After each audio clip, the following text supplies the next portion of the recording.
Assalamualaikum warahmatullahi wabarakatuh. Apa kabar Ananda Ustazah semua? Semoga dalam keadaan sehat dan dalam perlindungan Allah Subhanahu wa taala. Dan semoga kita dijauhi segala macam penyakit termasuk penyakit COVID-19. Semoga kita terhindar dan dijauhi dari penyakit tersebut. Kembali lagi dengan Ustazah Hikmah, guru bidang studi bahasa Indonesia. Dan Ustazah berdoa semoga Ananda tetap semangat untuk mengikuti pelajaran dari Ustazah melalui video pembelajaran ini. Baiklah, kita mulai pembelajaran kita kali ini dengan lafaz basmalah, Bismillahirrahmanirrahim, dan doa belajar. Bismillahirrahmanirrahim. Raditu billahi rabba wa bil islami dina wa bi Muhammadin nabiyya wa rasula. Rabbi zidni ilma warzuqni fahma wa amalan salihah. Amin ya rabbal alamin. Semoga kita mendapatkan keberkahan dan ilmu dengan melihat video pembelajaran dari Ustazah ya. Kita lanjut. Untuk pembelajaran video hari ini adalah materinya tentang penulisan huruf miring dan kata baku dan kata tidak baku. Di video pembelajaran sebelumnya, Ustazah sudah menyampaikan bahwa untuk pekan depan kita akan mempelajari tentang penulisan huruf miring. Dan hari ini, hari Sabtu, jadwal pelajaran bahasa Indonesia, Ustazah akan menyampaikan materi tentang penulisan huruf miring, dan materi kedua adalah kata baku dan kata tidak baku. Kita lanjutkan materinya, yaitu penulisan huruf miring. Huruf miring dalam cetakan dipakai untuk menuliskan nama buku, majalah, dan surat kabar yang dikutip dalam tulisan. Misalnya, contoh pertama, saya belum pernah membaca buku Negara Kertagama karangan Empu Prapanca. Nah, huruf yang dimiringkan yaitu judul buku Negara Kertagama. Contoh yang kedua, berita itu muncul dalam surat kabar Suara Merdeka. Di sini contoh kalimat kedua yang digaris miring adalah, maksudnya yang ditulis huruf miring adalah Suara Merdeka. Lanjut, huruf miring dalam cetakan dipakai untuk menegaskan atau mengkhususkan huruf, bagian kata, atau kelompok kata. Misalnya, contoh pertama, huruf pertama kata abad adalah A. Di sini adalah penegasan kata A. Contoh kedua, dia bukan penipu, melainkan ditipu. Di sini menegaskan bagian kata ya, yaitu me dan di. Contoh ketiga, bab ini tidak membicarakan pemakaian huruf kapital. Nah, yang di sini adalah menegaskan kata, yaitu kata tidak. Yang dimiringkan hurufnya adalah kata tidak. Contoh yang keempat, buatlah kalimat dengan menggunakan ungkapan berlepas tangan. Nah, di sini terdapat kelompok kata atau kalimat majemuk ya, berlepas tangan. Jadi, yang dimiringkan adalah kata berlepas tangan. Selanjutnya, yang ketiga, huruf miring dalam cetakan dipakai untuk menuliskan kata atau ungkapan yang bukan bahasa Indonesia. Misalnya, contoh pertama, nama ilmiah buah manggis ialah Carcinia mangostana. Nah, yang di huruf miring adalah bahasa Latin Carcinia mangostana, dan ini merupakan bukan bahasa Indonesia. Contoh kedua, politik divide et impera pernah merajalela di negeri ini. Nah, yang di huruf miring adalah divide et impera. Contoh ketiga, orang tua harus bersikap tutwuri handayani terhadap anak. Huruf yang dimiringkan adalah tutwuri handayani. Karena tutwuri handayani bukan merupakan ungkapan bahasa Indonesia, melainkan huruf Sanskerta. Yang keempat, ungkapan asing yang telah diserap ke dalam bahasa Indonesia. Ya, jadi penulisan huruf miring itu terdapat ungkapan asing, jadi harus ditulis dengan huruf miring. Contohnya, negara itu telah mengalami 4 kali kudeta. Nah, kudeta di sini merupakan ungkapan asing dan harus ditulis dengan huruf miring. Contoh kedua, korps diplomatik memperoleh perlakuan khusus. Nah, di sini kata korps diplomatik ditulis dengan huruf miring. Jadi, dalam tulisan tangan atau ketikan, huruf atau kata yang akan dicetak miring atau ditulis miring itu di garis bawahi ya. Jadi kalau kita mau nulis tulisan, tapi itu terdapat kata ungkapan asing, maka kan kita harus menulisnya dengan huruf miring. Nah, karena kita menggunakan tulisan tangan atau ketikan, maka itu harus digarisbawahi. Oke, selanjutnya kita masuk kata baku dan kata tidak baku. Apa kata baku dan apa pengertian kata baku dan pengertian kata tidak baku? Kita lanjut ya. Kata baku adalah kata yang pemakaiannya disesuaikan pada pedoman atau kaidah bahasa yang sudah ditentukan. Dengan kata lain, kata baku merupakan kata yang sudah benar sesuai aturan maupun ejaan dalam kaidah bahasa Indonesia, yaitu bersumber pada Kamus Besar Bahasa Indonesia. Jadi semua kata baku itu terdapat dalam Kamus Bahasa Indonesia. Jadi kita tidak akan menemukan kata yang tidak baku di dalam bahasa Indonesia. Apakah Ananda sudah mempunyai Kamus Bahasa Indonesia? Semoga sudah ya. Kalau belum, Ustazah harap Ananda sudah memilikinya. Bahasa baku digunakan dalam bahasa tulis maupun lisan yang formal atau resmi. Ya, kita akan menemukan bahasa baku itu dalam tulisan, yaitu dalam buku, majalah, surat kabar, dan lain-lain. Kalau dia dalam kegiatan resmi seperti kegiatan wisuda sekolah, kegiatan rapat, kegiatan peresmian gedung, nah seperti itu. Kata baku biasanya digunakan untuk kegiatan resmi seperti penulisan laporan, penulisan undangan resmi, penulisan pengumuman sekolah, pembuatan karya ilmiah seperti skripsi, kegiatan rapat sekolah, dan lain-lain. Apa saja ciri-ciri kata baku? Berikut ciri-ciri kata baku. 1. Tidak terkontaminasi atau rancu. Tidak terkontaminasi di sini maksudnya adalah gejala bahasa yang dalam bahasa Indonesia diistilahkan dengan kerancuan atau kekacauan. Rancu itu artinya tidak jelas ya Ananda. Ya. Kerancuan itu muncul karena susunan unsur bahasa yang tidak tepat seperti morfem dan kata. Jadi tidak terkontaminasi. Jadi tidak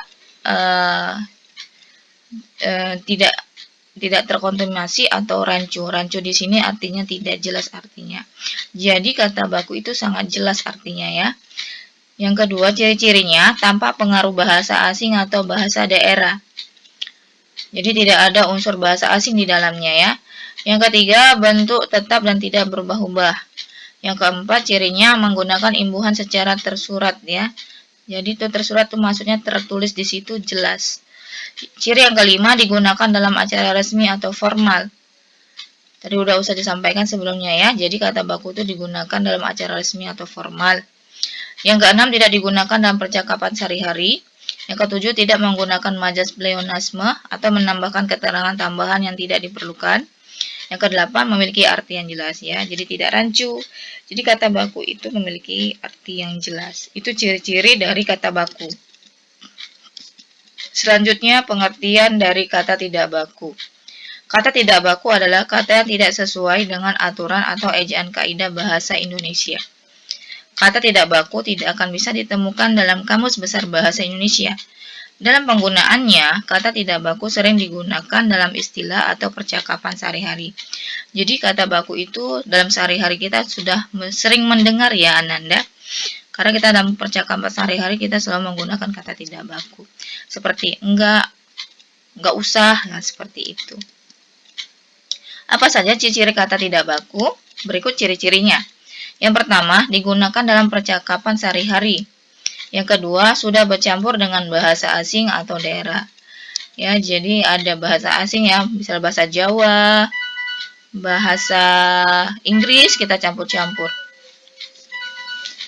Nah, ciri-ciri ketiga adalah bentuk kata yang berubah-ubah. Jadi, kadang kita menggunakan bahasa yang tidak, misalnya, bentar lagi enggak gitu. Jadi, ada campur-campur gitu, berubah-ubah. Kemudian, ciri yang keempat, memiliki makna yang sama dengan kata baku dengan pengucapan berbeda. Ya, makna yang sama. Itu tadi ya, tidak dengan enggak. maknanya sama gitu ya. Contoh kalimat kata baku. Yang pertama, saya mohon izin karena tidak dapat menghadiri rapat ya. Izin di sini adalah kata bakunya. Contoh kedua, memaafkan kesalahan orang lain adalah perbuatan yang mulia. Contoh ketiga, meskipun hanya sekadar ya. Kalau kita pernah dengar sekedar ya kan Anda. Nah, sebenarnya kata bakunya adalah sekadar. Meskipun hanya sekadar memberi saran, penyampaiannya perlu diperhatikan. Contoh yang keempat, apotek terlengkap di kota ini menyediakan jenis obat-obatan generik hingga obat-obatan langka. Kalau kita melihat banyak penulisannya itu apotik ya, tapi penulisan yang benar kata bakunya adalah apotek. Selanjutnya, contoh kalimat kata tidak baku. Contoh pertama, aku sangat nggak suka dengan sikapnya akhir-akhir ini. Nah, nih nggak di sini. Ini kata tidak baku. Contoh kedua, sekarang harga cabai terus naik. Nah, cabai, tidak kata bakunya ini. Kata bakunya adalah cabai. Contoh ketiga, belum apa-apa kok udah nyerah. Nah, jelas sekali ya, belum kok udah nyerah. Ini jelas sudah kata tidak baku. Yang contoh keempat, ibu nyuruh beli sayuran di pasar. Nyuruh, kata tidak baku. Berikut ini adalah daftar kata baku dan kata tidak baku. Ya, lihat, perhatikan cara penulisannya ya Nanda. Di sini ada contohnya apotek dengan apotik, aktif dengan aktif, atlet, kata tidak bakunya atlet. Kata bakunya cabai, kata tidak bakunya cabai. Kata baku ekstrim ya. Kata tidak bakunya ekstrim. Kemudian ada kata baku indera dan kata tidak bakunya indra. Jadi dalam penulisan kata baku itu dari sisi penulisannya ya, hurufnya ya. Jadi Ananda perhatikan daftar kata baku dan kata tidak baku berikut ini. Kemudian kita masuk ke tugas. Ya, berikut tugas yang harus Ananda kerjakan ya di buku tulis. Kerjakan di buku tulismu dan tuliskan kata baku dan kata tidak baku pada kata berikut ini. Ya, di sini ada 20 soal ya. Di nomor 1 ini adalah sebagai contoh. Ada kata izin. Kata bakunya bagaimana kata izin? Nah, sama ya, berarti izin ini adalah kata bakunya. Jadi kata tidak bakunya apa? Izin. Ya. Berikut Ananda kerjakan sampai nomor 21 ya. Di buku tulis Ananda. Semoga Ananda paham atas penjelasan Ustazah tadi. Dan untuk materi kata baku dan kata tidak baku, Ustazah harap Ananda sudah mengerti dengan dengan tugas yang Ustazah berikan kepada Ananda. Tetap semangat ya mengerjakan tugas dari Ustazah. Untuk tugas ini dikumpulkan pekan depan saja ya Nanda, karena dalam pekan ini kita dari tanggal 5 akan mengikuti ujian MIT ya. Jadi rajin belajar, fokus untuk mengikuti ujian MIT-nya, dibaca-baca materi-materi yang sudah Ustazah sampaikan. Untuk kisi-kisi ujian MIT kita pada tanggal 5 sampai tanggal berapa ya Nanda? Dalam seminggu ya, dari Senin sampai Sabtu kita ujian. Ya, kisi-kisi pelajaran bahasa Indonesia yaitu semua yang sudah Ustazah sampaikan, yaitu teks deskripsi, pengertiannya, contohnya ya. Kemudian teks narasi, contohnya, pengertiannya. Teks prosedur, apa itu teks prosedur, contohnya bagaimana. Unsur-unsur di dalamnya apa saja ya. Semua ya. Struktur isinya apa saja, begitu juga teks deskripsi, teks narasi, struktur isinya apa saja, ciri-cirinya. Kemudian yang keempat itu adalah materi pekan lalu ya, tentang penggunaan ejaan, yaitu penulisan huruf kapital.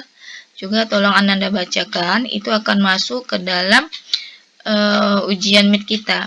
Dan yang kelima adalah ini, kata baku, ya, kata baku dan kata tidak baku. Anda pelajari kembali ya materi-materi yang Ustazah sampaikan. Jadi ada 5 materi ya yang sudah Ustazah sampaikan, yaitu tentang teks deskripsi, teks narasi, teks prosedur, penggunaan ejaan ya, penggunaan huruf kapital, dan yang terakhir ini adalah penggunaan kata baku dan kata tidak baku, dan itu adalah kisi-kisi ujian kita nanti pelajaran bahasa Indonesia. Semangat ya Ananda, dan jangan lupa kerjakan tugas Ustazah ini. Kesimpulannya dalam pembelajaran ini, Anda harus tetap semangat belajar, jangan bosan-bosan ya. Kata baku itu akan kita temukan dalam kegiatan resmi, sedangkan kata tidak baku dalam percakapan sehari-hari. Ya, itu tadi kesimpulannya ya tentang kata baku dan kata tidak baku.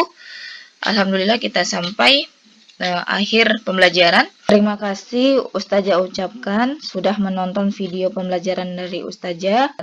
Kita tutup dengan lafaz hamdalah, alhamdulillahirabbil alamin, dan Ustazah tutup dengan assalamualaikum warahmatullahi wabarakatuh.